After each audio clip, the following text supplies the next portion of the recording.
இதயங்களே கொஞ்சம் வெளிச்சத்தில் வாருங்கள். நல்லவர் உலகம் எப்படி இருக்கும் என்பதை பாருங்கள்.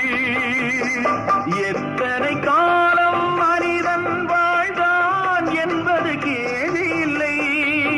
அவன் எப்படி வாழ்ந்தான் என்பதை உணர்ந்தால் வாழ்க்கையில் தோல்வி இல்லை.